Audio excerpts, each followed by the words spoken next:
सावधान भक्तों, सावन के इस अत्यंत पावन और चमत्कारी महीने में स्वयं साक्षात माता लक्ष्मी और देवों के देव महादेव ने चेतावनी दी है कि यदि सावन सोमवार के पावन व्रत और इस पूरे पवित्र महीने के दौरान आपने अपने घर की ये 5 विशेष चीजें किसी बाहरी व्यक्ति को दान में दे दी या उधार दे दी,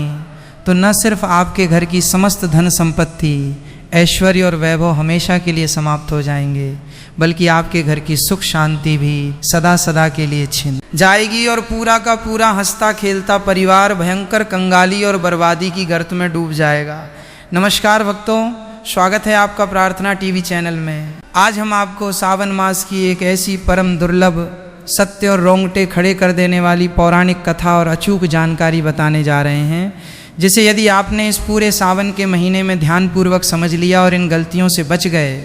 तो यकीनन आप पर महादेव और माता महालक्ष्मी की वो असीम कृपा बरसेगी कि आपकी 7 पुश्तें तक बैठकर राज करेंगी और पूरे वर्ष 2026 में आपके घर में कभी अन्न, धन, वस्त्र और सुख साधनों की कोई कमी नहीं होगी। प्रार्थना टीवी की इस विशेष और महाज्ञानवर्धक प्रस्तुति में हम आपको उन 5 साधारण लेकिन बेहद पवित्र चीज़ों का रहस्य बताएंगे जिन्हें सावन में घर से बाहर निकालने पर साक्षात लक्ष्मी जी रुष्ट होकर घर छोड़ देती हैं। इसलिए अपने जीवन के कल्याण के लिए इस पूरी कथा और उपायों को एक ही सांस में अंत तक सुनना, क्योंकि यदि आपने इसे बीच में छोड़ा या कट कट कर देखा तो आप इस महासंयोग के परम पुण्य से वंचित रह जाएंगे। बहुत समय पहले प्राचीन भारत के एक परम पवित्र और समृद्ध नगर विशालपुर में एक अत्यंत सिद्ध साधु का आश्रम था,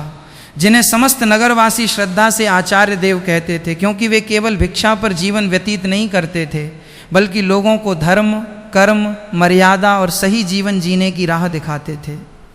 विशालपुर नगर अत्यंत धन्य था। वहाँ के लोगों के घर सोने, चांदी, रत्नों और अन्न धन के भंडारों से भरे रहते थे और सभी का दृढ़ विश्वास था कि ये सब सावन के महीने में की जाने वाली शिव लक्ष्मी आराधना और माता लक्ष्मी की अनन्य कृपा का ही परिणाम है। नगर के ठीक मध्य में माता महालक्ष्मी और भगवान भोलेनाथ का एक अत्यंत भव्य और अलौकिक मंदिर था, जहाँ रोज शाम को सावन के पावन दिनों में कपूर और घी के सैकड़ों दीपक जलाए जाते थे। घंटियों की गूंजती ध्वनि से पूरा आकाश गुंजायमान रहता था और ते नमः शिवाय तथा श्री ह्रीम महालक्ष्मी नमः के महामंत्रों से संपूर्ण वातावरण पवित्र हो जाता था। परंतु भक्तों,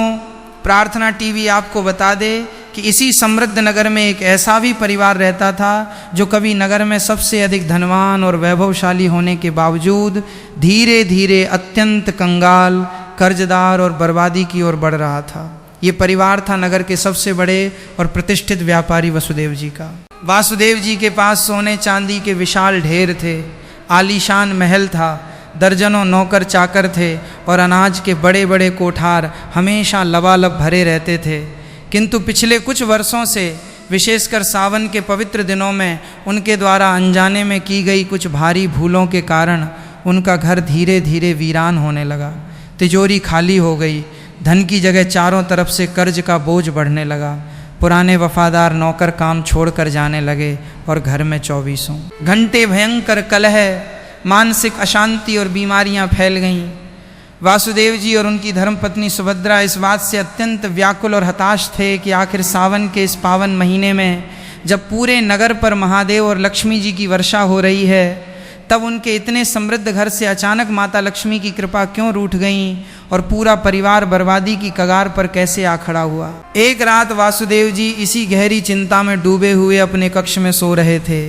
तभी ब्रह्म मुहूर्त में उन्हें एक अत्यंत दिव्य और अलौकिक स्वप्न आया, जिसमें साक्षात धन की देवी माता महालक्ष्मी प्रकट हुई। उनके मुखमंडल से सूर्य के समान कोटि कोटि दिव्य आभा निकल रही थी। उनके चारों हाथों में कमल, शंख, गदा और स्वर्ण मुद्राओं की अविरल वर्षा करने वाला पात्र सुशोभित था। उनकी मंद मुस्कान में असीम शांति थी, परंतु उनकी आंखों में एक कठोर और अटल सत्य छिपा हुआ था। माता लक्ष्मी ने अत्यंत गंभीर वाणी में कहा, हे वासुदेव, तुम अपनी इस दरिद्रता और कंगाली पर दुखी क्यों होते हो? क्या तुम्हें ज्ञात नहीं कि धन कमाना जितना बड़ा पुरुषार्थ है, सावन के पवित्र महीने में धर्म की मर्यादा का पालन करते हुए उस धन और घर की पवित्रता की रक्षा करना उससे भी बड़ी तपस्या है। तुमने अनजाने में ही सही, परंतु सावन के पावन सोमवारों और इस पवित्र मास के दौरान अपने घर की 5 ऐसी अत्यंत पवित्र और गोपनीय वस्तुएं बार बार बाहरी लोगों को दान और उधार देकर मेरे निवास स्थान की जड़ों को ही काट दिया और मेरे पवित्र स्थान को अशुद्ध कर दिया। इसीलिए मैं विवश होकर तुम्हारे घर की चौखट लांघकर सदा के लिए विदा हो गई। ये सुनकर वासुदेव थर थर कांपने लगे और रुआन से होकर माता के चरणों में गिर पड़े और हाथ जोड़कर बोले, हे जगत जननी,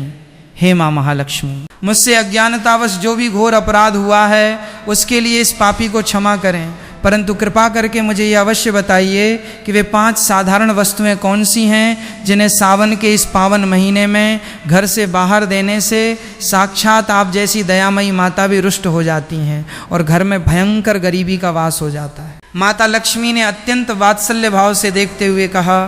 वासुदेव, ये परम रहस्य मैं तुम्हें अवश्य बताऊंगी, परंतु स्मरण रहे कि यह ज्ञान केवल तुम्हारे कल्याण के लिए नहीं है, बल्कि प्रार्थना टीवी के माध्यम से पूरे संसार और मानव जाति के लिए एक महान शिक्षा है। ये 5 वस्तुएं मेरे निवास की मुख्य जड़ें हैं और जो भी मनुष्य सावन के इस अत्यंत संवेदनशील और पवित्र महीने में इन्हें अपने घर से बाहर किसी को दान, उपहार या उधार के रूप में देता है, वो साक्षात मुझे ही अपने घर से धक्के मारकर विदा करता है और उसके घर में कभी सुख शांति टिक नहीं सकती। इतना कहकर माता महालक्ष्मी अंतर्ध्यान हो गईं और वासुदेव घबराकर नींद से जाग बैठे। उनका पूरा शरीर पसीने से तरबतर था। अगले ही दिन सूर्योदय के समय वे भागते हुए आचार्य देव के आश्रम पहुँचे और उन्हें अपने स्वप्न की पूरी सत्य घटना सुनाई, जिसे सुनकर आचार्य देव ने अत्यंत शांत और गंभीर मुद्रा में कहा,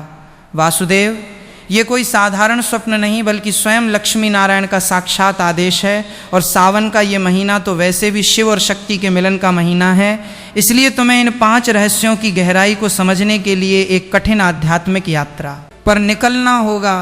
तभी तुम्हें इस परम सत्य का सच्चा बोध होगा। आचार्य देव की आज्ञा शिरोधार्य करके वासुदेव अपनी पत्नी सुभद्रा और पुत्र माधव के साथ नगर त्याग कर पहाड़ों और जंगलों के रास्ते हिमालय की ओर एक लंबी और कठिन यात्रा पर निकल पड़े। रास्ते में चलते हुए उन्हें समाज और प्रकृति के कई अद्भुत रूप देखने को मिले। एक छोटे से गांव से गुजरते समय उन्होंने देखा कि एक महिला सावन के सोमवार के दिन अपने घर के चूल्हे की बुझी हुई राख को बटोर कर पड़ोस की किसी अन्य महिला को दे रही थी, जिसे देखते ही वासुदेव को तुरंत स्वप्न में कही माता लक्ष्मी की बात याद आई कि क्या ये मामूली सी राख भी उन 5 वर्जित वस्तुओं में से एक हो सकती है। वासुदेव ने कौतूहलवश उस महिला के समीप जाकर पूछा, हे बहन, तुम सावन के इस पवित्र दिन पर अपने घर के चूल्हे की राख इस प्रकार बाहर क्यों बांट रही हो? उस महिला ने सहजता से उत्तर दिया, हे राहगीर, हमारे गांव में लोग मानते हैं कि सावन के महीने में यदि चूल्हे की राख को खेतों में डाला जाए तो फसल बहुत अच्छी होती है और कीट पतंगे नहीं लगते, इसीलिए मैं इसे अपनी सहेली को दे रही हूँ। वासुदेव ने मन ही मन विचार किया कि यही तो वो सूक्ष्म और भयंकर भूल है जो मनुष्य अनजाने में करता है, क्योंकि चूल्हे की राख केवल जली हुई लकड़ी नहीं बल्कि घर के मुख्य भोजन अन्नपूर्णा के वास और पवित्र गृह अग्नि का साक्षात प्रतीक होती है और इसे सावन जैसे अत्यंत शुभ महीने में घर की चौखट से बाहर किसी को देने का अर्थ है अपने घर की बरकत, उन्नति और रसोई की लक्ष्मी को सदा के लिए विदा कर देना। अपनी यात्रा को आगे बढ़ाते हुए वासुदेव, सुभद्रा और माधव हिमालय की दुर्गम और बर्फीली चोटियों के बीच पहुँचे, जहाँ चारों ओर दिव्य शांति का वातावरण था। वहाँ एक अत्यंत प्राचीन कुटिया में एक वृद्ध साध्वी घोर तपस्या और ध्यान में लीन थीं, जिन्होंने जैसे ही वासुदेव को देखा उनके चेहरे पर एक अलौकिक मुस्कान तैर गई और वे बिना कुछ पूछे ही स्वयं बोलीं, आओ वासुदेव, तुम सावन के इस पावन महीने में साक्षात माता महालक्ष्मी के उन 5 परम रहस्यों को जानने की व्याकुलता लेकर यहाँ आए हो ना? तो अत्यंत ध्यानपूर्वक सुनो। उस दिव्य रहस्य की सबसे पहली वस्तु चूल्हे की राख ही है। इसे भूलकर भी सावन में किसी बाहरी व्यक्ति के हाथ में मत सौंपना, क्योंकि यह रसोई की अग्नि और अन्नपूर्णा के ऐश्वर्य को नष्ट कर देती है। वासुदेव ने श्रद्धापूर्वक साध्वी माता के चरणों में प्रणाम किया और इस प्रथम रहस्य को अपने हृदय में अंकित कर लिया। अगले दिन जब वे अपनी यात्रा में एक अन्य पहाड़ी घाटी की ओर बढ़े तो उन्होंने एक विचित्र दृश्य देखा कि सावन के सोमवार के पावन दिन पर कुछ लोग अपने घरों की पुरानी और नई झाड़ू को बाहर निकालकर दूसरों को मुफ्त में बांट रहे थे। वासुदेव ने अत्यंत आश्चर्यचकित होकर वहां खड़े एक युवक से पूछा, भैया, सावन के इस पावन महीने में तुम लोग अपने घर की झाड़ू दूसरों को क्यों दे रहे हो? उस युवक ने उत्तर दिया, महाराज, हमारे पूर्वज कहते थे कि सावन के महीने में घर की पुरानी झाड़ू को किसी को दान दे देने से घर की सारी दरिद्रता और बीमारियां उस झाड़ू के साथ बाहर चली जाती हैं। जैसे ही उस युवक ने ये बात कही, अचानक आकाश में भयंकर बिजली कड़की और बादलों की तीव्र गड़गड़ाहट हुई, मानो स्वयं माता महालक्ष्मी आकाशवाणी के माध्यम से कह रही हो कि हे अज्ञानी मनुष्यों, झाड़ू साक्षात धन की देवी लक्ष्मी का साक्षात स्वरूप और घर की आंतरिक स्वच्छता एवं आंतरिक समृद्धि का सबसे बड़ा प्रतीक है। सावन के इस पावन महीने में झाड़ू को घर से बाहर किसी को दान में देना या उधार देना सीधे तौर पर अपने घर की सुख समृद्धि और लक्ष्मी को लात मारकर घर से बाहर निकालने के समान घोर पाप है।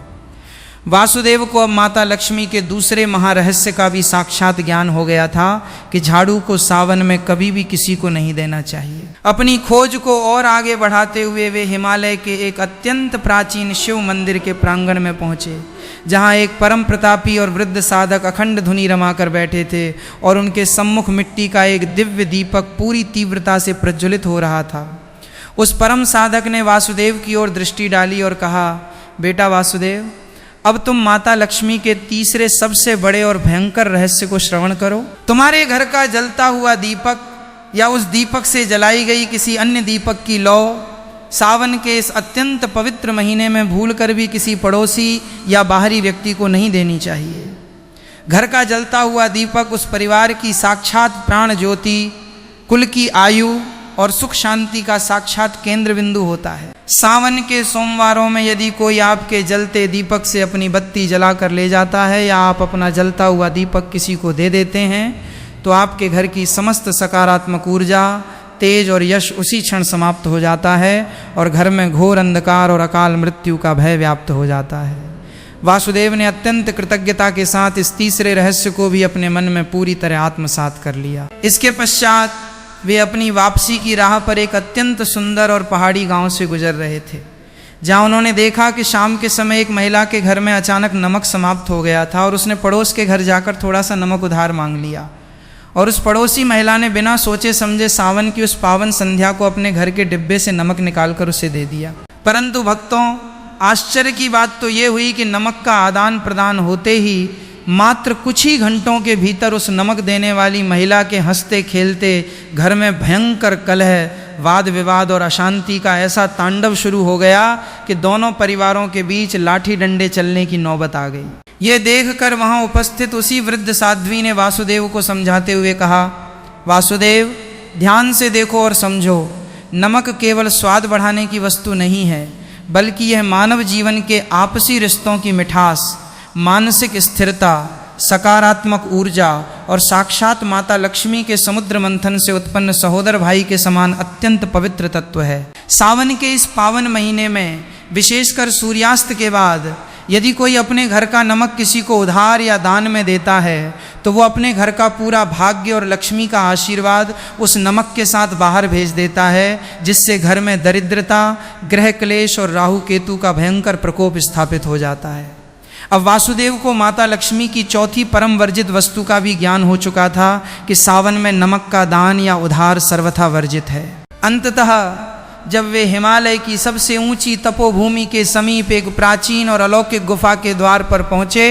तो वहां उन्हें एक ऐसे दिव्य ब्रह्मज्ञानी योगी के दर्शन हुए जो पिछले कई वर्षों से बिना अन्न जल के केवल महादेव के ध्यान में लीन थे। उन योगी राज ने अपनी आंखें खोलीं और वासुदेव को आशीर्वाद देते हुए अंतिम और पांचवें परम गोपनीय रहस्य का उद्घाटन किया और बोले,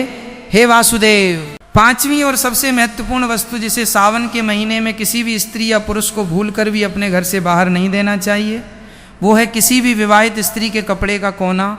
पल्लू या उसका पहना हुआ वस्त्र। अक्सर महिलाएं सावन के त्योहारों में या अनजाने में अपने पहने हुए पुराने कपड़ों को या साड़ियों के पल्लू के किसी हिस्से को काट कर किसी को झाड़ने, पोंछने या दान के रूप में दे देती हैं। परंतु शास्त्रों के अनुसार विवाहित स्त्री का पल्लू और उसके वस्त्र का कोना उस घर की साक्षात मर्यादा, लज्जा, सौभाग्य और माता लक्ष्मी के आंचल का साक्षात स्वरूप माना जाता है। और सावन के पावन शिव पार्वती विवाह के इस महीने में यदि कोई स्त्री अपने वस्त्र का कोना या पल्लू किसी को सौंपती है, तो वह अपने पति की आयु, घर का सौभाग्य और अपनी कुल मर्यादा को अपने ही हाथों से काट देती है, जिससे उस घर का पतन निश्चित हो जाता है। अब वासुदेव के सामने माता लक्ष्मी द्वारा बताए गए वे पांचों परम रहस्य पूरी तरह सूर्य के प्रकाश के समान स्पष्ट हो चुके थे। पहला चूल्हे की राख, दूसरा घर की झाड़ू, तीसरा घर का जलता हुआ दीपक, चौथा घर का नमक और पांचवा विवाहित स्त्री के कपड़े का कोना या पल्लू। वासुदेव ने अत्यंत भाव विभोर होकर उन परम प्रतापी योगीराज के चरणों में साष्टांग दंडवत प्रणाम किया और सावन के इस परम दुर्लभ ज्ञान के भंडार को समेटकर अपनी पत्नी सुभद्रा और पुत्र माधव के साथ अत्यंत तीव्र गति से अपने नगर विशालपुर की ओर प्रस्थान किया। रास्ते भर वे तीनों मन ही मन महादेव के ते नमः शिवाय महामंत्र का जाप करते रहे और माता लक्ष्मी के इन पांचों उपदेशों को बार बार दोहराते रहे ताकि संसार का कोई भी मनुष्य सावन में इस भूल के कारण बर्बाद न हो। जैसे ही वे विशालपुर नगर की सीमा में प्रविष्ट हुए, वे सबसे पहले भागते हुए अपने परम पूज्य गुरु आचार्य देव के आश्रम पहुँचे और उनके चरणों में गिरकर अपनी संपूर्ण आध्यात्मिक यात्रा और माता लक्ष्मी के पांचों रहस्यों का सविस्तार वर्णन किया, जिसे सुनकर आचार्य देव के मुख पर एक परम संतोष की चमक आ गई और उन्होंने वासुदेव की पीठ थपथपाते हुए कहा, हे वासुदेव, तुम्हें सावन के इस पावन महीने में साक्षात महादेव और लक्ष्मी जी की कृपा से वो परम सत्य और ब्रह्मज्ञान प्राप्त हो चुका है जो बड़े बड़े राजा महाराजाओं को भी ज्ञात नहीं है। परंतु स्मरण रहे, इस दिव्य और कल्याणकारी ज्ञान को केवल अपने तक ही सीमित मत रखना, बल्कि इसे तत्काल पूरे नगर और समस्त संसार के कल्याण के लिए प्रसारित करो, ताकि कोई भी निर्दोष मनुष्य सावन के इस पवित्र महीने में अंधविश्वास या अज्ञानतावश इन 5 चीज़ों का दान करके अपने पूरे हंसते खेलते परिवार को बर्बाद होने से बचा सके। आचार्य देव की यह परम पवित्र आज्ञा पाकर वासुदेव ने उसी दिन संध्या काल में नगर के विशाल चौक के बीचों बीच एक महासभा का आयोजन करवाया, जिसमें पूरे विशालपुर के हजारों पुरुष, महिलाएं, वृद्ध और बच्चे बड़ी संख्या में कौतूहलवश उपस्थित हुए। वासुदेव ने मंच पर खड़े होकर हाथ जोड़कर अत्यंत भारी और भावुक आवाज में कहा, हे मेरे प्रिय नगरवासियों और बंधुओं, मैं स्वयं अपनी अज्ञानता और अहंकार के कारण सावन के इस पावन महीने में मर्यादाओं का उल्लंघन करके घोर निर्धनता, कंगाली और कष्टों का भागी बना था। परंतु स्वयं कृपामयी माता लक्ष्मी ने मुझे स्वप्न में दर्शन देकर ये परम सत्य समझाया है कि सावन के इस पवित्र महीने में घर की 5 अत्यंत साधारण दिखने वाली चीज़ें भूलकर भी किसी बाहरी व्यक्ति को दान या उधार नहीं देनी चाहिए, क्योंकि ये चीज़ें हमारे घर में लक्ष्मी के वास की मुख्य जड़ें हैं। पहली वस्तु हमारे रसोई के चूल्हे की राख है, दूसरी हमारे घर की स्वच्छता की प्रतीक झाड़ू है, तीसरी हमारे कुल की आयु का प्रतीक जलता हुआ दीपक है, चौथी हमारे जीवन और सौभाग्य की स्थिरता का प्रतीक नमक है और 5वीं हमारे घर की कुल मर्यादा का प्रतीक विवाहित स्त्री के कपड़े का कोना या पल्लू है। वासुदेव ने जैसे ही इन 5 रहस्यों को पूरे विस्तार और तर्कों के साथ नगरवासियों के सम्मुख प्रकट किया, पूरी सभा में गहरा सन्नाटा छा गया और लोग अत्यंत श्रद्धा और आश्चर्य से एक दूसरे का मुख देखने लगे। ठीक उसी क्षण सावन की उस अलौकिक संध्या को पूरे आकाश में एक अत्यंत तीव्र और अलौकिक स्वर्ण प्रकाश फैल गया। ठंडी और सुगंधित हवाएं चलने लगीं। नगर के सभी शिव और लक्ष्मी मंदिरों की घंटियां अपने आप बिना किसी के छुए अत्यंत मधुर ध्वनि में गूंज उठीं और स्वयं साक्षात धन धान्य की अधिष्ठात्री देवी माता महालक्ष्मी अपने परम वैभवशाली दिव्य स्वरूप में कमल के आसन पर विराजमान होकर आकाश मार्ग से सभा के मध्य प्रकट हो गईं। उनके प्रकट होते ही समस्त नगरवासी भाव विभोर होकर जय माता लक्ष्मी और हर हर महादेव के गगन भेदी जयकारों के साथ उनके चरणों में नतमस्तक हो गए। माता लक्ष्मी ने अत्यंत मधुर परंतु गंभीर स्वर में कहा, हे विशालपुर के निवासियों, वासुदेव ने आज तुम्हारे सम्मुख जो भी रहस्य प्रकट किए हैं वे पूर्णतः सत्य और सनातन हैं। तुम सब ये गांठ बांध लो कि जो भी मनुष्य सावन के इस पावन महीने में इन 5 पवित्र वस्तुओं को अपनी चौखट से बाहर किसी को सौंपता है, वो साक्षात मुझे ही अपने घर से विदा करता है, क्योंकि मैं केवल सोने चांदी में नहीं बल्कि घर के संतुलन, स्वच्छता, भोजन की अग्नि, कुल की ज्योति और स्त्री की मर्यादा में निवास करती हूँ। यह कहते ही कृपामयी माता लक्ष्मी ने वासुदेव के वीरान और जर्जर हो चुके घर की ओर अपना कर कमल उठाया और देखते ही देखते पलक झपकते ही वासुदेव का पूरा महल सोने के समान चमक उठा। उनके अन्न के विशाल कोठार फिर से लबालब भर गए। रूठे हुए नौकर चाकर आदर सहित वापस लौट आए और उनके पूरे परिवार में दिव्य सुख, शांति और ऐश्वर्य का वास सदा के लिए स्थापित हो गया। नगर के लोग ये साक्षात चमत्कार देखकर पूरी तरह स्तब्ध रह गए और माता लक्ष्मी का जयकारा लगाने लगे। उस दिन के बाद से पूरे विशालपुर नगर में ये दिव्य शिक्षा हवा की तरह फैल गई और प्रत्येक व्यक्ति सावन के महीने में अपने घरों में इन 5 वस्तुओं को लेकर अत्यंत सावधान रहने लगा। पहले जो लोग अंधविश्वास या अज्ञानतावश सावन के सोमवारों में पड़ोसियों को झाड़ू, चूल्हे की राख, संध्या का जलता दीपक, नमक या कपड़ों के टुकड़े दान में दे देते थे,